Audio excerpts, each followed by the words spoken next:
প্রিয় দর্শক, আপনাদের সবাইকে স্বাগত ইউসিবি টু দ্য পয়েন্টে। সাথে আছি আমি সানজিদা তন্নি। সাম্প্রতিক বিষয় নিয়ে আজ আমরা আলোচনা করব। আলোচনার শিরোনাম নির্বাচনে সশস্ত্র বাহিনীর ভূমিকা। সব জায়গায় নির্বাচন নিয়ে কথা হচ্ছে, সেখানে নির্বাচনের তারিখ নিয়ে যেমন কথা হচ্ছে, নির্বাচন কবে অনুষ্ঠিত হতে পারে এবং সেখানে সশস্ত্র বাহিনীর ভূমিকা কি, দেশের আইন শৃঙ্খলা রক্ষায় বা সশস্ত্র বাহিনীর ভূমিকা কি, এই বিষয়গুলো নিয়ে আলোচনা করব। আলোচনার জন্য স্টুডিওতে আছেন ব্রিগেডিয়ার জেনারেল অবসরপ্রাপ্ত মোহাম্মদ শামীম কামাল, ভূ রাজনীতিবিদ এবং নিরাপত্তা বিশ্লেষক, এবং আপনি চেয়ারম্যান জনতার দল। নতুন রাজনৈতিক দলের জন্য শুভকামনা জানাচ্ছি। আমাদের সঙ্গে আছেন মেজর অবসরপ্রাপ্ত ডক্টর নাসিরউদ্দিন আহমেদ, সামাজিক ও নিরাপত্তা বিশ্লেষক। স্বাগত এবং শুভেচ্ছা। জি, জনাব নাসিরউদ্দিন আহমেদ, আপনার কাছে প্রথমে জানতে চাই, এই যে আমরা বলছিলাম যে সেনাবাহিনীর ভূমিকা নির্বাচনে, খুব গুরুত্বপূর্ণ একটি প্রশ্ন। নির্বাচনের সঙ্গে তো গণতন্ত্র শব্দটি জড়িত। সেনাবাহিনী কি গণতন্ত্র রক্ষা করে নাকি হত্যা করে? ধন্যবাদ আপনাকে এবং আপনার মাধ্যমে সুপ্রিয় দর্শক এবং আমার সহ আলোচক সবাইকে শুভেচ্ছা। অত্যন্ত গুরুত্বপূর্ণ প্রশ্ন এবং এটি একটি বিতর্কিত প্রশ্ন, কারণ এটার উত্তরটা বহুমাত্রিক। ইতিহাস যেটা সাক্ষ্য দেয় সেটা হচ্ছে যে যুগে যুগে যারা মিলিটারি ডিক্টেটর থাকেন তাদের হাতে গণতন্ত্র হত্যা হয়েছে।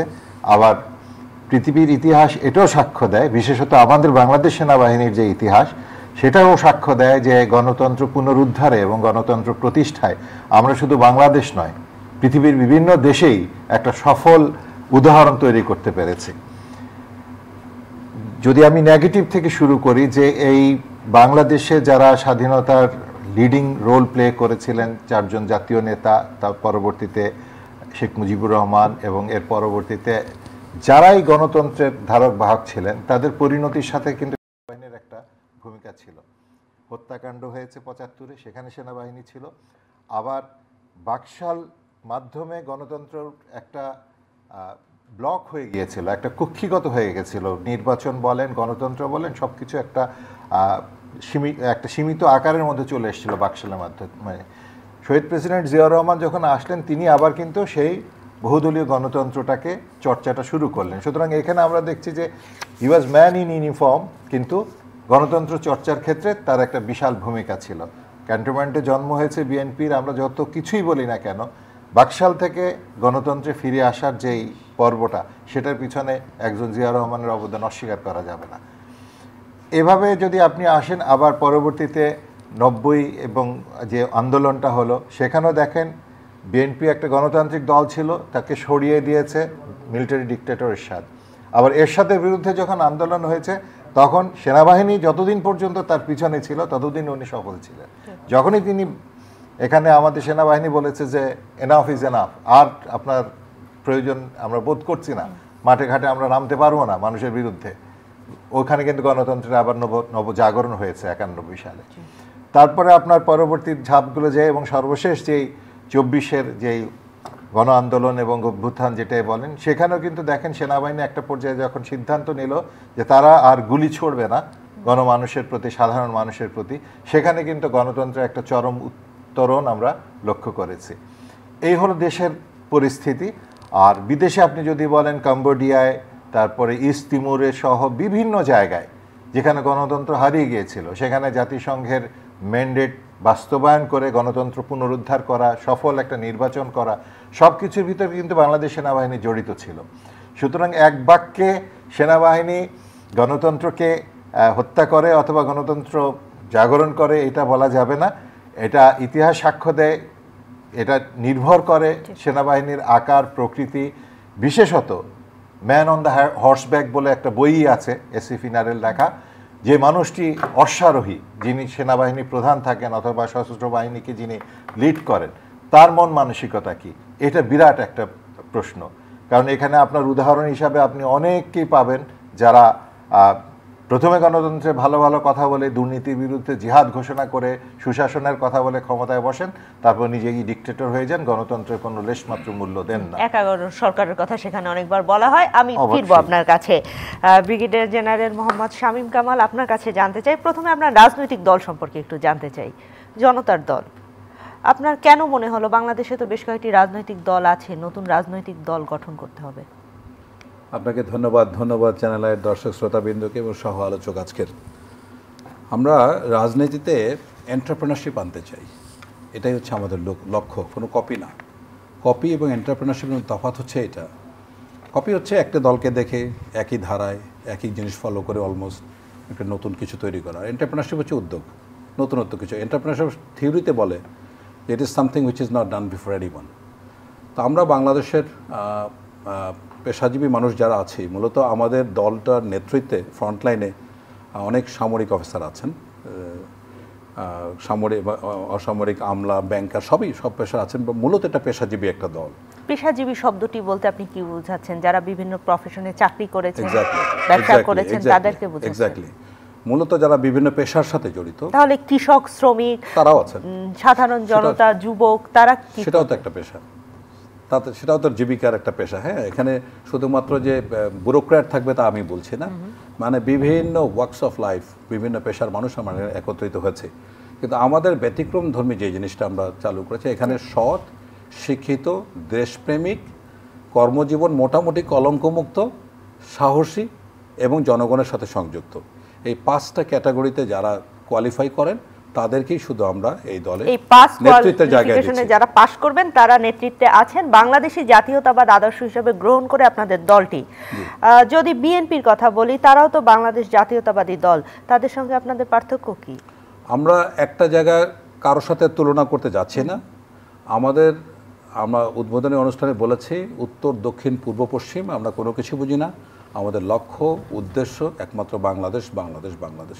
এখন বাংলাদেশমুখী একটি দল, বাংলাদেশপন্থী একটা দল। এখানে ডান বাম কোনো দেশের নাম উল্লেখ করে আমরা যেতে চাই না। হ্যাঁ, এখানে যত রাজনৈতিক দল আছে, কোন রাজনৈতিক দলটার আদর্শ, নীতি, স্লোগান বা নাম খারাপ? কোনোটাই দেখতে পারবে না খারাপ। সুতরাং আমরা একটা মিল আছে কিনা না, মিল তো থাকবেই। যখন বাংলাদেশ জাতীয়তাবাদের কথা বলবে তখন অনেক দলের সাথে মিল থাকবে। কিন্তু আমাদের যেটা অভিজ্ঞতা বা যেটা আমরা বলেছি স্পষ্টভাবে, যে গত 54 বছরে রাজনৈতিক দল যেগুলি এসছে, বিশেষ করে ক্ষমতায় যারা এসছে, তারা জন আকাঙ্ক্ষা পূরণ করতে ব্যর্থ হয়েছে এবং জাতীয় স্বার্থ রক্ষা করতে ব্যর্থ হয়েছে। আমাদের বলার মতো কোনো কিছুই নাই, আমাদের এমন কোনো কিছু ঘটেনি যেটা নিয়ে আমরা কথা বলতে পারি।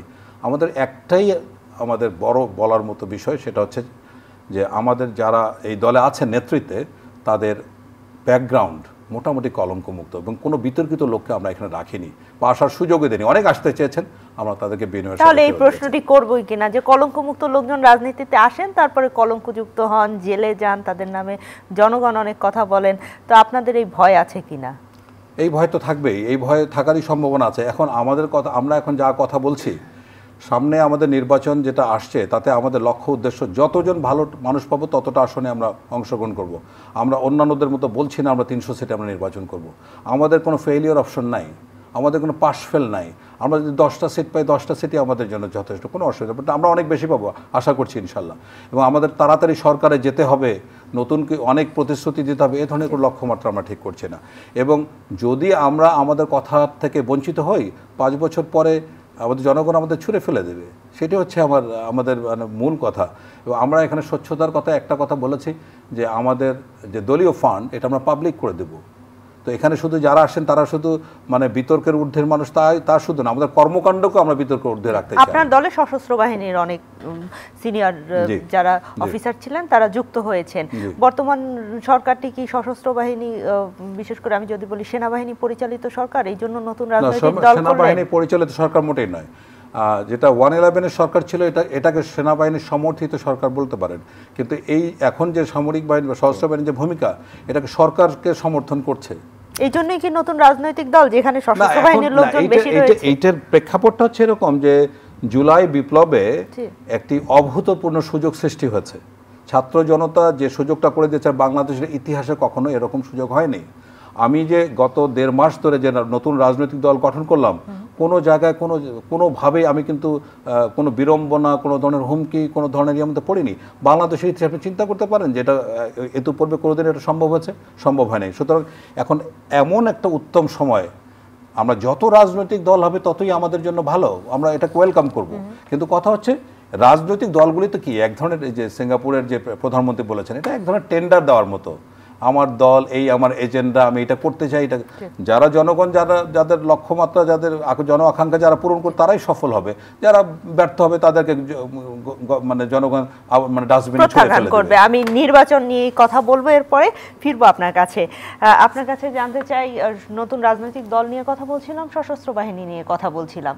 বর্তমানে আমরা জানি যে দেশের আইন শৃঙ্খলা পরিস্থিতি কিছুটা ভঙ্গুর রয়েছে, সেখানে সেনাবাহিনীকে ম্যাজিস্ট্রেসি পাওয়ার দেওয়া হয়েছে, তারপরও আইন শৃঙ্খলা পরিস্থিতির উন্নতি হচ্ছে না। কারণটা কি মনে করেন আপনি?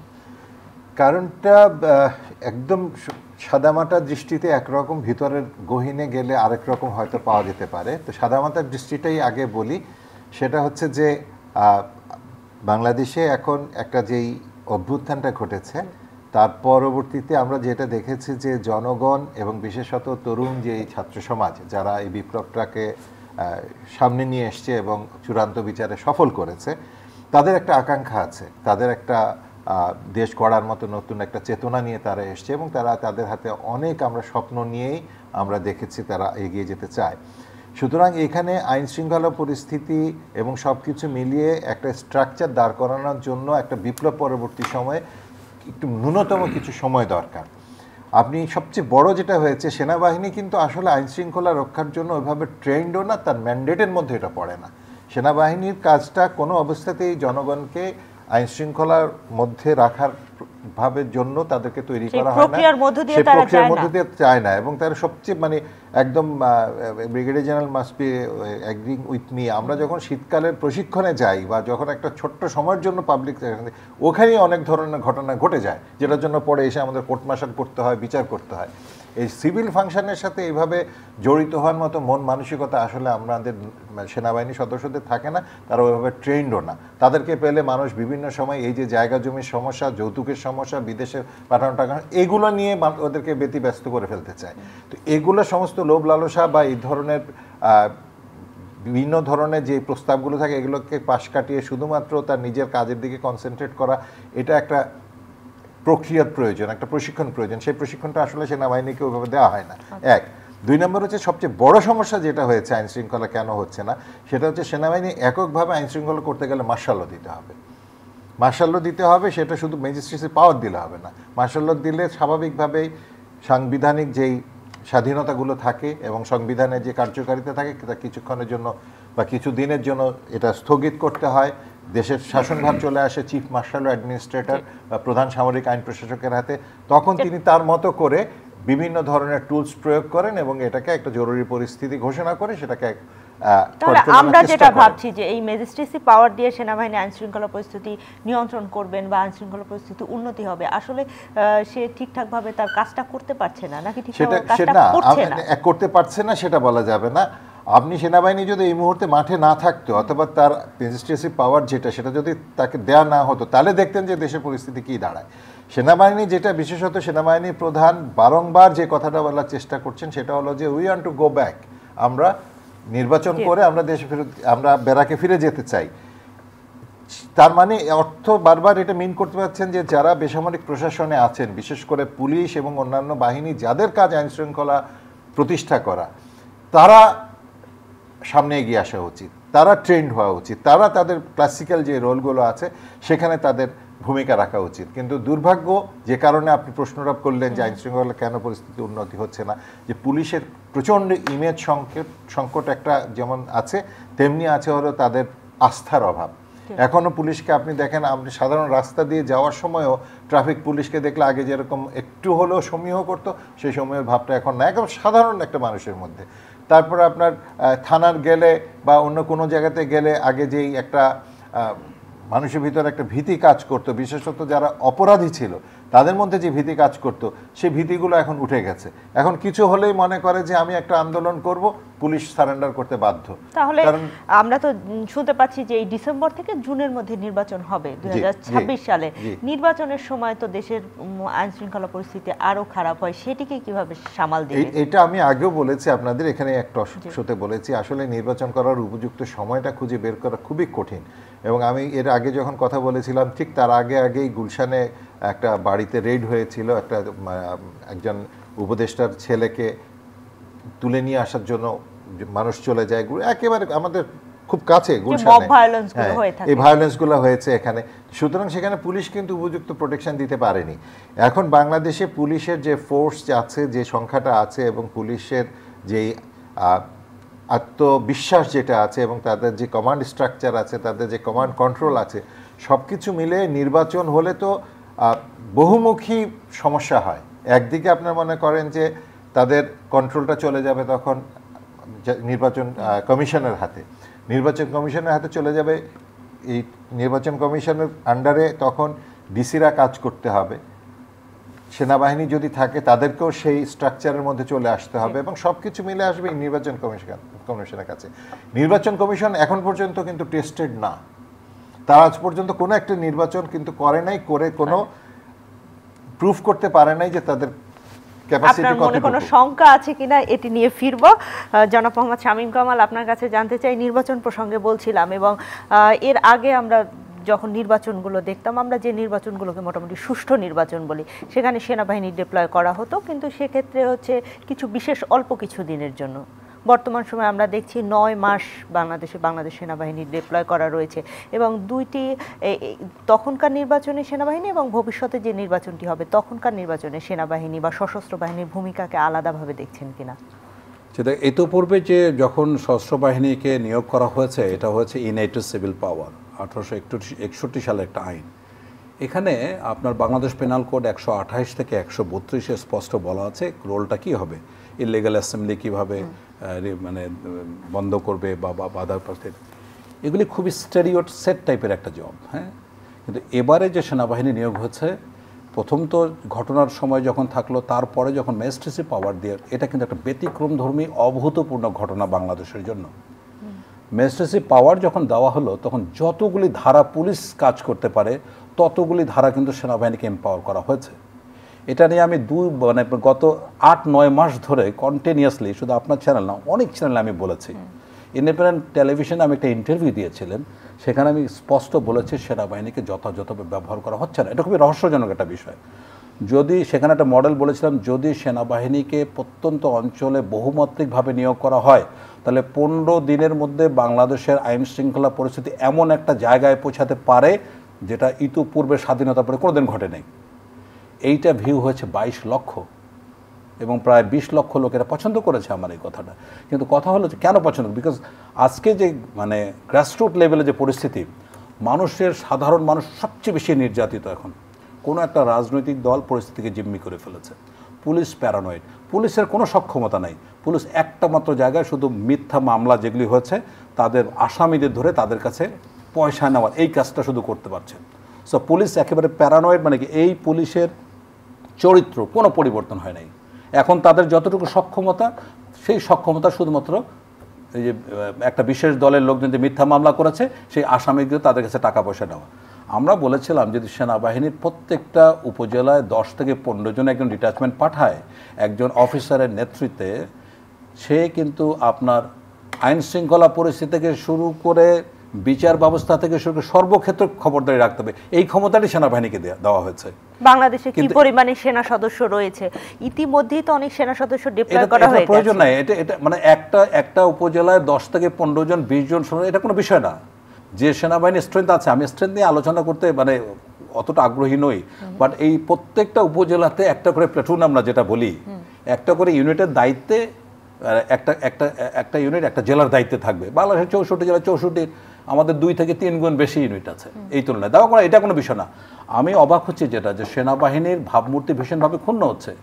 মাঝে আপনার ডেভিল হান্ট যে হলো, খেয়াল করেছেন গাজীপুরের ঘটনার পরে? ডেভিল কারা? যারা আওয়ামী লীগের, যারা বিভিন্ন ধরনের অপকর্মের সাথে, তারা আছে কেউ ঘরে নাই। ডেভিল তাহলে কারা? আজকে চাঁদাবাজি কি বন্ধ হয়েছে? তাহলে নিত্য প্রয়োজনীয় দ্রব্যের মূল্য দ্বিগুণ হয়ে যাচ্ছে কিভাবে? বিকজ আগে যারা চাঁদাবাজি ছিল তার সাথে আরো চাঁদাবাজি যোগ হয়েছে। আগে যখন 500 টাকা হতো, সেখানে আপনার 1000 টাকা দিতে হচ্ছে। আমরা অনেকে দেখতে পাচ্ছি আগের সরকারের সময় আমরা ছিলাম, মানে দেশ ছাড়া হয়েছি, এখন আমরা গৃহ ছাড়া হয়েছি। এবং আপনি দেখেন এই যে গতকালকে যে ঘটনা ঘটলো, এটার উত্তর কি? এই যে লামিয়া নামে যে মেয়েটা আত্মহত্যা করলো, তার বাবা শহীদ হলো, ইজ ইট দ্য রিটার্ন? এখন সেনাবাহিনীর মতো একটা ক্যাপাবল বাংলাদেশ সেনাবাহিনী পৃথিবীতে বিভিন্ন দিক থেকে উদাহরণ সৃষ্টি করার মতো অবস্থা আছে সশস্ত্র বাহিনী।